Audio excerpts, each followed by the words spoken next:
ഓം നമോ ഭഗവതേ വാസുദേവായ. നമുക്കിന്ന് 20-ാം ദശകത്തിലെ ഋഷഭ യോഗീശ്വര ചരിതത്തിലെ 4-ാമത്തെ ശ്ലോകം നോക്കാം. 3-ാമത്തെ ശ്ലോകത്തിൽ ഋഷഭൻ എന്ന പേരിൽ ആ നാഭിരാജാവിന് മേരുദേവി എന്ന പത്നിയിൽ ഭഗവാൻ അംശാവതാരമായി ജനിച്ചു. ഇനി അടുത്തത് 4-ാം ശ്ലോകത്തിൽ എന്താണ് പറയുന്നതെന്ന് നോക്കാം.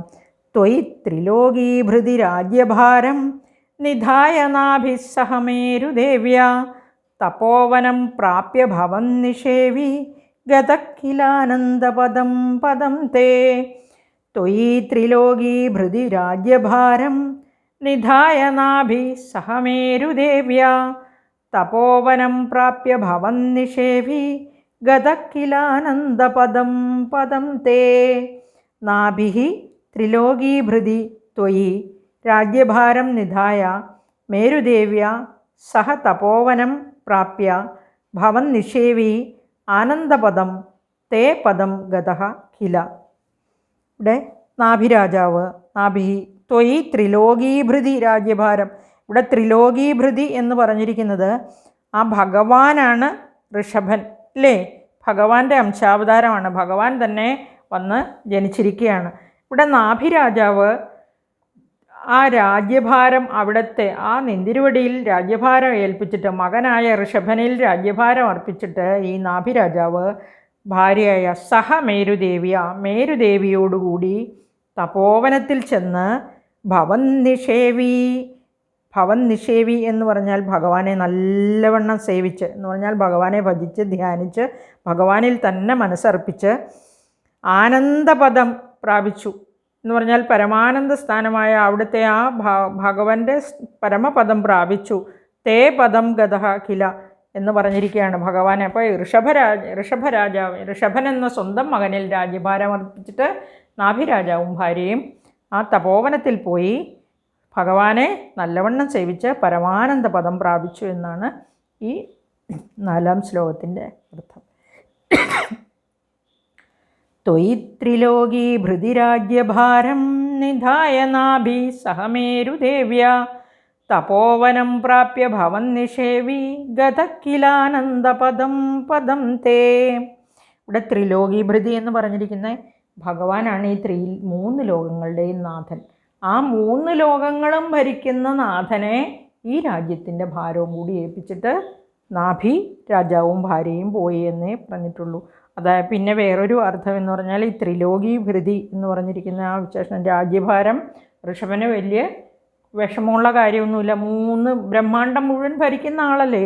അപ്പോൾ ആ ഭഗവാൻ എങ്ങനെയാണ് ഈ ചെറിയൊരു രാജ്യഭാരം എന്ന് പറഞ്ഞാൽ അത് വിഷമമുള്ളതാവുന്നത്? അത് അനായാസമാണെന്നാണ് ഈ ശ്ലോകത്തിൽ സൂചിപ്പിച്ചിരിക്കുന്നത്. ഇനി 5-ാമത്തെ ശ്ലോകം നോക്കാം.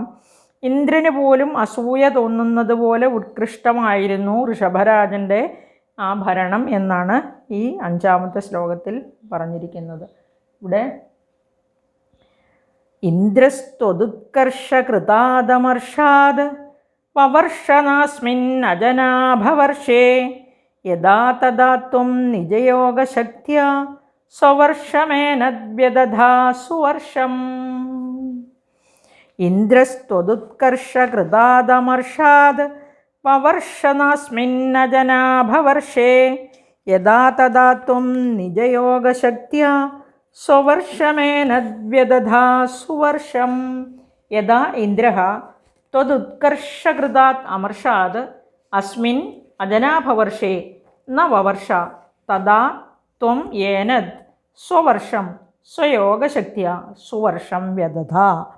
ഇവിടെ ഈ ശ്ലോകത്തിൽ പറഞ്ഞിരിക്കുന്നത് ഭഗവാന്റെ ആ ഭരണം, ഋഷഭരാജാവിൻ്റെ ഭരണം, ഭഗവാന്റെ അംശാവതാരമായ ഋഷഭൻ്റെ ഭരണം മറ്റുള്ളവർക്കെല്ലാം അസൂയ ജനിപ്പിക്കുന്ന വിധത്തിലായിരുന്നു. അത് കണ്ടിട്ട് ആർക്ക് അസൂയ തോന്നി? ഇന്ദ്രന് അസൂയ തോന്നി. നമുക്കറിയാം പൃഥ്വിചക്രവർത്തി യാഗം നടത്തിയപ്പോഴും ഇതുപോലെ അസൂയ തോന്നിയിട്ട് വന്ന് ഈ ആകാശത്തെ മോഷ്ടിക്കാൻ വന്നു. ഇപ്പോഴും അതുപോലെ തന്നെ അസൂയ തോന്നി ഇന്ദ്രന് ഋഷഭൻ്റെ രാജ്യഭരണം കണ്ടിട്ട്. അത്രയ്ക്ക് മേന്മയുള്ളതായിരുന്നു എന്നർത്ഥം, ഐശ്വര്യദായകമായിരുന്നു എന്നർത്ഥം. അപ്പോൾ ഇന്ദ്രൻ അങ്ങനെ അസൂയ തോന്നിയിട്ട് ഇന്ദ്രസ്ത്വദുത്കർഷകൃതാദമർഷാത്, അതിൽ ആ ഭഗവാന്റെ ആ ഋഷഭൻ്റെ ഭരണത്തിൽ ആ ഉത്കർഷത്തിൽ അമർഷം പൂണ്ടിട്ട് സ്പർദ്ധാലുവായിട്ട് അസൂയ പൂണ്ടിട്ട് വവർഷനാസ്മിൻ അജനാഭവർഷേ, ഈ ഋഷഭൻ്റെ രാജ്യത്തിൻ്റെ പേരാണ് അജനാഭവർഷം എന്ന്. അതായത് അജനാഭവർഷമാണ് പിന്നീട് ഭരതരാജാവ്, അത് നമ്മളിനി പഠിക്കും, അതുകൊണ്ട് അതിപ്പോൾ പറയുന്നില്ല. അജനാഭവർഷം എന്നാണ് ഈ രാജ്യത്തിൻ്റെ പേര് എന്ന് മാത്രം മനസ്സിലാക്കുക.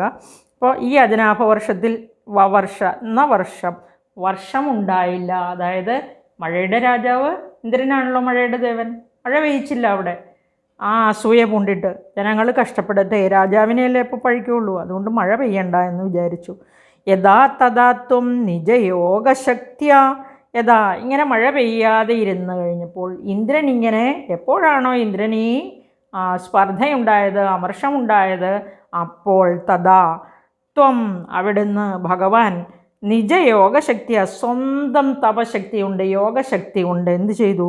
സ്വവർഷമേനദ്വ്യതഥാ, സുവർഷം നല്ല വർഷം ഉണ്ടാക്കി.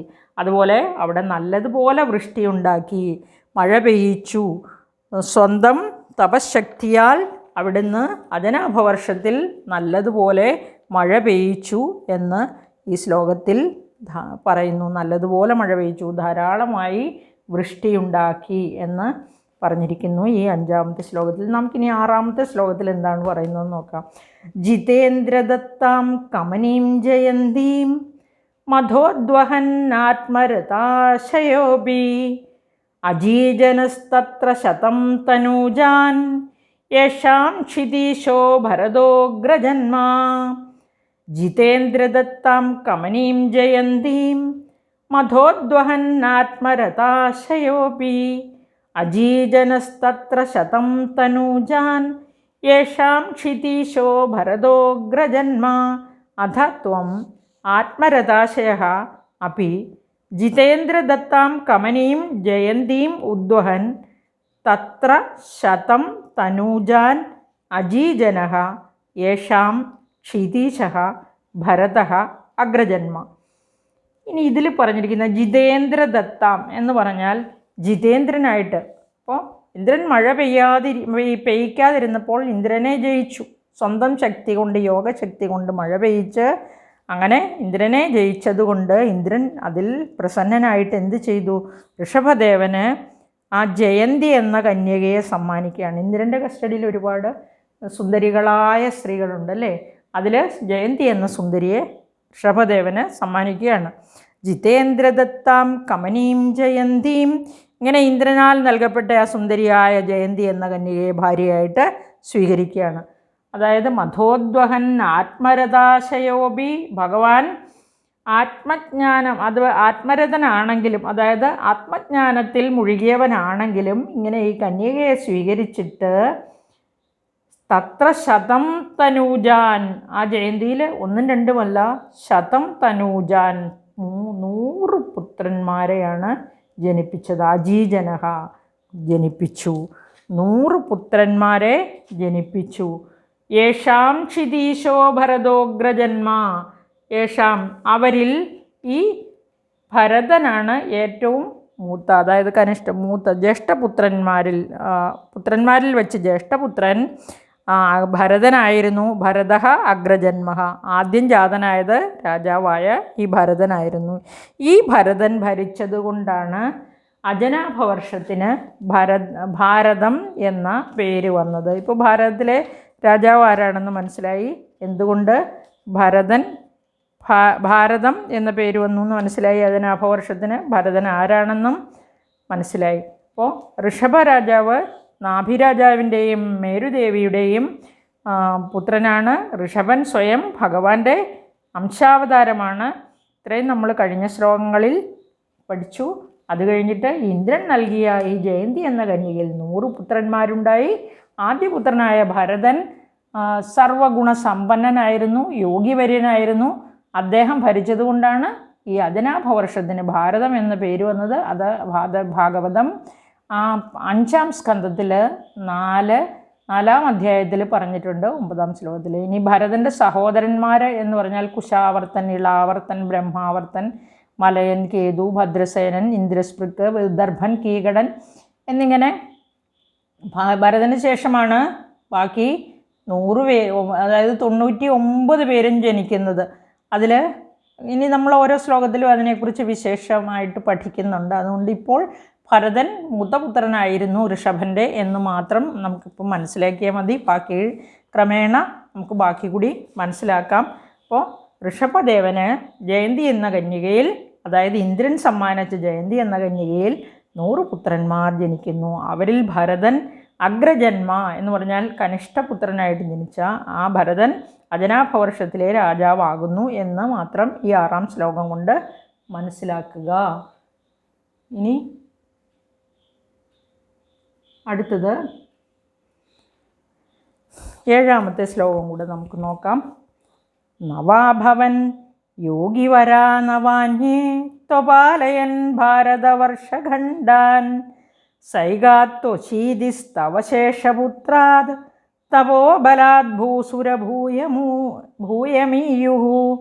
നവാഭവൻ യോഗിവരാ നവാന്യേ ത്വപാലയൻ ഭാരതവർഷഖണ്ഡാൻ സൈഗാത്വശീതിസ്തവശേഷപുത്രാത് തപോബലാത് ഭൂയമീയുഃ.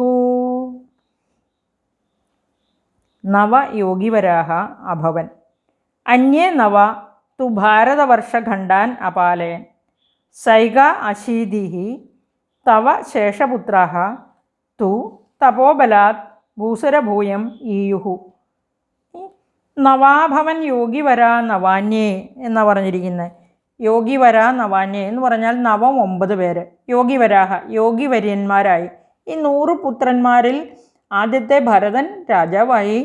അത് കഴിഞ്ഞിട്ട് അജനാഭവർഷത്തിലെ രാജാവായി എന്ന് പറഞ്ഞു. ബാക്കി 9 പേരുടെ കാര്യം പിന്നീട് പറയുകയാണ്. യോഗിവരൻ, അവർ യോഗീശ്വരന്മാരായി, യോഗിവര്യന്മാരായി. അന്യേ നവതു, പിന്നീട് ഒരു 9 പേര് ത്വപാലയൻ ഭാരതവർഷഖണ്ഡാൻ. അന്യേ നവതു അതായത് ഭാരതവർഷഖണ്ഡാൻ, ഭാരതവർഷത്തിൻ്റെ വിവിധ ഖണ്ഡങ്ങളെ പാലിച്ചു എന്ന് പറയുകയാണ്. ആ പാലിച്ച ഖണ്ഡങ്ങളിൽ നമ്മളിനി അടുത്ത ദശകത്തിൽ പഠിക്കും. ഞാൻ അവരുടെ പേരുകൾ സൂചിപ്പിച്ചിരുന്നു കഴിഞ്ഞ ശ്ലോകം പറഞ്ഞപ്പോൾ. അതായത് കുശാവർത്തൻ, ഇളാവർത്തൻ എന്നൊക്കെ പേര് പറഞ്ഞിരുന്നു.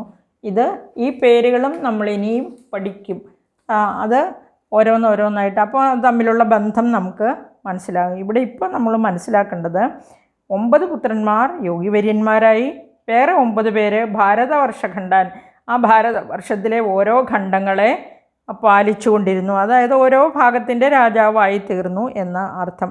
ഈ സൈകാത്വശീതിസ്തവ, അശീതി എന്ന് പറഞ്ഞാൽ അശീതി 80 ആ അശീതി, സൈക അശീതി എന്ന് പറഞ്ഞാൽ 81 പേര്. അത് 100 പുത്രന്മാരിൽ ഭരതൻ 1, 9 പുത്രന്മാർ യോഗീശ്വരന്മാരായി. 9 1 10. പിന്നീട് 9 പേര് ഭാരതവർഷഖണ്ഡത്തെ പരിപാലിച്ചു. അപ്പോൾ 19 പേര്. പിന്നീട് ഉള്ള 81 സൈക അശീതി, ആ 81 പുത്രന്മാരും തപോബലാത് ഭൂസുരഭൂയം ഈയുഹു, തപശക്തി കൊണ്ട് ബ്രാഹ്മണ്യത്തെ പ്രാപിച്ചു, അതായത് ബ്രാഹ്മണരായി ഭവിച്ചു എന്നാണ് പറഞ്ഞിരിക്കുന്നത് ഈ ശ്ലോകത്തിൽ.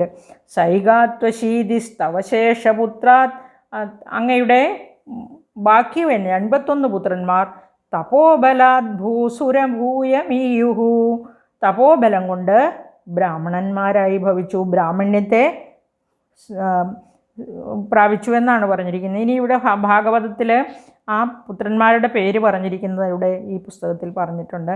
കവിർ ഹരിരന്തരീക്ഷ പ്രബുദ്ധ പിപ്പലായന ആവിർഹോത്രോധദ്രുമിളശ്ചമസ കരഭാജന എന്ന് ഭാഗവതം 5ാം സ്കന്ധം 4ാം അധ്യായത്തിൽ ആ നവയോഗികളുടെ നാമങ്ങളാണ്. അപ്പോൾ ആദ്യം ഞാൻ പറഞ്ഞത് രാജാക്കന്മാരായവരുടെ പേരാണ്. ഇവിടെ കവി, ഹരി അന്തരീക്ഷൻ, അതുപോലെ പ്രബുദ്ധൻ, പിപ്പലായനൻ, ആവിർഹോത്രൻ, ദ്രുമിളൻ, ചമസൻ, കരഭാജനൻ, ഇങ്ങനെ 9 യോഗീശ്വരന്മാരായി മാറിയ പുത്രന്മാരുടെ പേരാണ് ഈ ശ്ലോകത്തിൽ പറഞ്ഞിരിക്കുന്നത്. ഭാഗവതത്തിൽ നിന്ന് ഉദ്ധരിച്ചിട്ടുള്ളതാണിത്. ഇനി നമുക്ക് ബാക്കി 3 ശ്ലോകം അടുത്ത വീഡിയോയിൽ പറയാം. എല്ലാവർക്കും നന്ദി, നമസ്കാരം.